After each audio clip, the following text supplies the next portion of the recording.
episódio de hoje tem o sistema de alerta das Nações Unidas, a entrada do Google na mineração e Ethereum 2.0.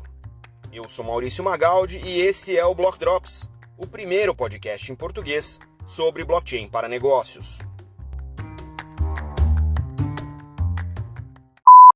As notícias que você ouve aqui não têm qualquer vínculo com o meu trabalho atual, não configuram nenhuma forma de patrocínio, propaganda ou incentivo para o consumo e têm o foco exclusivamente educacional para o mercado. Nossa primeira nota de hoje é um tema ainda inédito aqui para a gente no podcast, que é o tema do WarTech, tecnologia de guerra. A gente ainda não tinha trazido nenhum caso de uso desse tipo aqui, e eu achei interessante trazer, não só porque é a primeira vez, né, que isso está sendo discutido, mas também porque trata de uma tecnologia blockchain que a gente não tem trazido muito aqui, né? Esse drop de hoje é sobre a Hedera Hashgraph, que é uma tecnologia blockchain até certo ponto desconhecida, não tem tantos casos de uso sendo popularmente utilizado. É uma blockchain com uma proposta de baixo custo de utilização, é uma blockchain pública e é uma tecnologia pensada para microcontratos ou smart contracts muito leves, muito rápidos para utilização em larga escala. Tem algumas outras diferenças nessa tecnologia, não vou entrar em detalhe aqui, mas é interessante que, se vocês puderem pesquisar também, tem um link aí na matéria. Tá? O anúncio que a Hedera fez foi uma parceria com um fornecedor das Nações Unidas, que é a Hala Systems. A Hala Systems vai usar o Hedera Hashgraph para registro dentro da sua plataforma de Early Warning, de avisos imediatos, numa tradução livre aqui. É um sistema chamado Sentry, que monitora e gera alertas para conflitos e desastres naturais. Nesse momento é um sistema que está sendo bastante utilizado na Síria.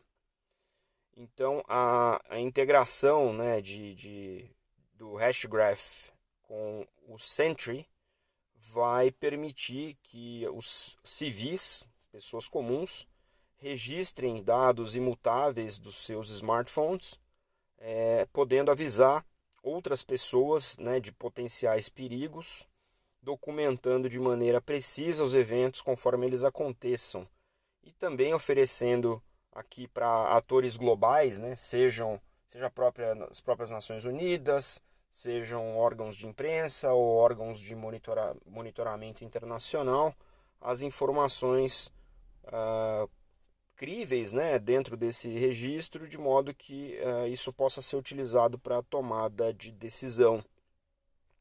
Obviamente tem aqui uma discussão entre a veracidade das informações, né, ou seja, eu consigo registrar dados que sejam imutáveis, que podem ser auditados, mas antes desses dados estarem nessa blockchain, eu não tenho controle. Então esse é o desafio, né? Segundo a matéria, o Sentry utiliza uma combinação de sensores, né, com geolocalização e inteligência artificial para analisar combinadamente diferentes pontos de dados que estejam sendo introduzidos aí no Sentry a partir dessa malha de entrada e confirmar que essas informações sejam verdadeiras, né? Então tem uma combinação de tecnologias aqui, não é só o Hedera Hashgraph que está habilitando esse sistema Sentry aqui. No caso da implementação do Hashgraph para o Sentry, uma nota importante é que eles não estão utilizando aqui toda a arquitetura do Hashgraph. Eles estão utilizando basicamente o mecanismo de consenso, que faz não só a confirmação, né, da transação, mas também marca o timestamp, né, o registro temporal de quando aquela informação aconteceu. Essa decisão técnica foi tomada em função da velocidade que esse caso de uso necessita. Então, eles estão simplificando para que o registro seja o mais imediato possível dentro, né, do blockchain. Então, não precisaria de toda a camada, né, eles chamam aqui de overhead, de smart contracts para fazer rodar essa solução. Da mesma maneira, eles avaliaram o uso de Ethereum, que também se mostrou não só mais caro, mas também mais pesado para rodar esse caso de uso, então eles optaram por utilizar essa versão mais simplificada do Hashgraph. Caso de uso peculiar, para nós que estamos acostumados aqui com outras indústrias, mas acho que é interessante trazer aqui uma diferente perspectiva de como o blockchain pode ser usado também nessas situações mais extremas. A segunda nota de hoje é uma nota de uma indústria que está começando a se interessar por utilizar o blockchain e descobrir o poder do blockchain na sua aplicabilidade dentro dessa indústria, que é a indústria da mineração. A indústria da mineração tem pontos muito controversos aí em relação a melhores práticas, a padrões da indústria, utilização de mão de obra em condição análoga à escravidão, minas ilegais. Então, existe uma série de dificuldades a serem enfrentadas dentro dessa indústria que começam a ser atacadas, né, ou resolvidas através da utilização de soluções baseadas em blockchain. Essa que eu trago aqui para vocês hoje é uma combinação de parcerias aqui entre o que é o órgão regulador da indústria de mineração em Ruanda, o Google e uma empresa chamada MineSpider, né, junto com a fundição Luna, fundição, não fundação, fundição Luna, que faz aí o processamento dos minérios. A ideia aqui é que o blockchain que está sendo desenvolvido pela MineSpider possa ser utilizado através de toda a cadeia de suprimento, desde as minas em Ruanda até a fundição e a entrega desse minério já processado, né, para a Europa, para manufatura, né? Então, tem uma ferramenta chamada OreSource, que faz a parte de due diligence, tanto da mineradora quanto da fundição, que captura essas informações baseados nos padrões europeus, ou seja, já tem um standard de funcionamento dentro dessa ferramenta, e coloca essas informações dentro de uma blockchain. Isso com um QR Code associado tanto, né, no carregamento do envio do minério quanto na fatura, permite que as informações sejam acessíveis através de todos os participantes por onde passar esse material, e pode ser checado contra o registro que foi feito tanto na mina quanto na fundição para rastrear esta informação. Aí vocês podem dizer o seguinte: poxa, Magaldi, você já falou tantas vezes aqui no podcast de rastreabilidade. Esse caso é um caso já de rastreabilidade.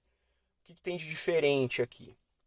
Bom, a primeira diferença é que isso está sendo usado em uma indústria que tem seus desafios de rastreabilidade, né? Então, veja, a gente sempre fala aqui que o ideal não é você usar a tecnologia pela tecnologia, mas é que a gente adote o blockchain para os casos de uso em que a gente precisa introduzir confiança em um processo no nível de indústria através de uma infraestrutura de dados que permita resolver esse tipo de desafio. E aqui é exatamente isso. Aí você fala assim, não só é um caso clássico, mas também é um primeiro caso necessário, né? A gente está vendo que é uma indústria que tem seus desafios éticos e humanitários até, mais do que de negócio, né?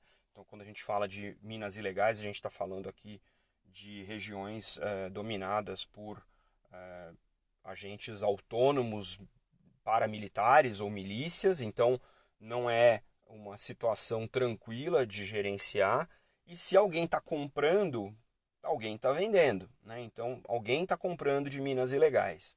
Se a indústria se move toda, né, para ter a sua matéria-prima monitorada e rastreada através de uma blockchain, onde eu consigo ter visibilidade não só do produto, mas de como esse produto está sendo originado e como ele está sendo processado, você passa a ter um outro nível de consumo consciente e aí você esvazia a compra daquilo que é ilegal, porque aquilo que é ilegal não vai ser possível rastrear através de uma solução como essa, que tem due diligence, que tem blockchain, que tem padrões internacionais de informação, né? Então, ponto aqui para a indústria da mineração e, obviamente, vamos acompanhar porque isso é uma das principais indústrias que movimenta a maior quantidade de dinheiro no mundo e pode muito bem ganhar, não só do ponto de vista de rastreabilidade, mas por que não passar agora a tokenizar esses ativos de maneira muito mais inteligente. E um evento que marcou essa semana e tem uma data que vem agora, dia 1º de dezembro, que vai ser uma data muito celebrada pelos entusiastas das blockchains públicas, é a completude do smart contract em Ethereum, ou seja, foram depositados Ethers suficientes em um smart contract do Ethereum para habilitar a próxima fase do Ethereum 2.0.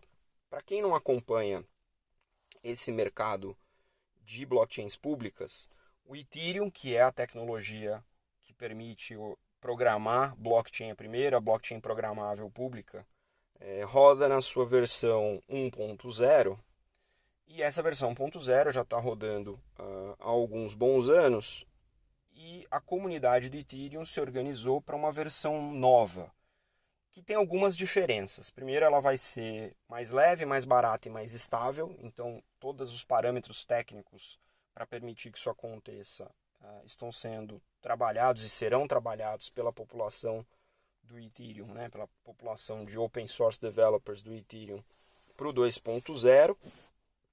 Mas a programação aqui do Ethereum 2.0 é basicamente se tornar uma rede de verdade enterprise grade, né? E para isso ela vai mudar algumas coisas. A primeira mudança principal que eu destaco aqui é que o Ethereum 2.0 vai passar de Proof of Work, ou prova de trabalho, que é o mecanismo de consenso que é utilizado no Ethereum 1.0, para Proof of Stake. Proof of Stake é a prova de que você, colocando uma grana, colocando um dinheiro, você tem interesse em comprovar que aquela transação é válida. O conceito simplificadamente é esse.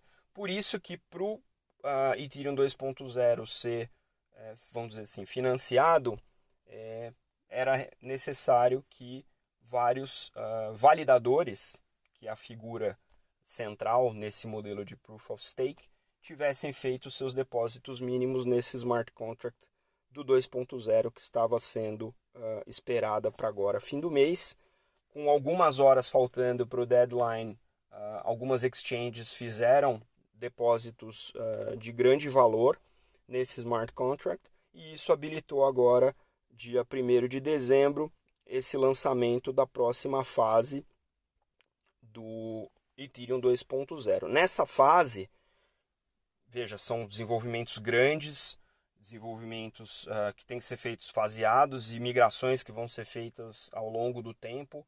A expectativa aqui é que em 2023 o Ethereum 2.0 tome o lugar do Ethereum atual de maneira completa.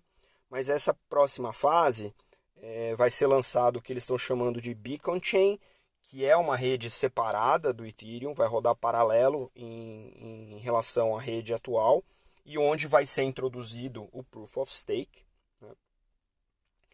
O Beacon Network vai coordenar a rede, não muda nada por enquanto em relação ao Ethereum tradicional, né? e os validadores vão empenhar aí os seus Ethers, né? São 32 Ethers, pelo menos, nesse contrato, para poder ser remunerado a 20% anualizado sobre esses Ethers investidos, para poder rodar as suas validações já nessa Beacon Network.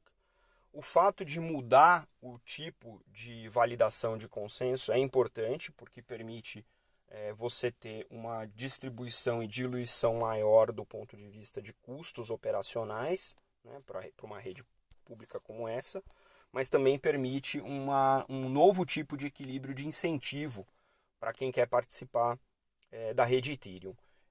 Eu imagino que a gente vai ter muita discussão em termos evolutivos de como essa coisa vai evoluir para quem usa pesadamente. Então eu, com sorte, vou conseguir trazer aqui alguns papas do assunto para discutir com a gente, mas o que eu acho mais interessante é a comunidade, quando precisou, se organizou para fazer os cronogramas do Ethereum se cumprirem, e dia 1º está aí, dia 1º de dezembro. Então parabéns para a comunidade Ethereum, que se movimentou e colocou seus ricos Ethers aí para permitir que essa próxima fase seja inaugurada, e a gente vai trazer as próximas fases para vocês aqui também no podcast.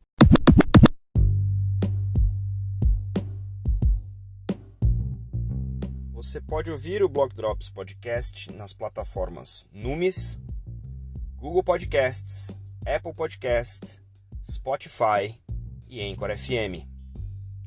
Entre em contato conosco através do e-mail blockdropspodcast@gmail.com, no Instagram Block Drops Podcast e no Twitter Block Drops Pod.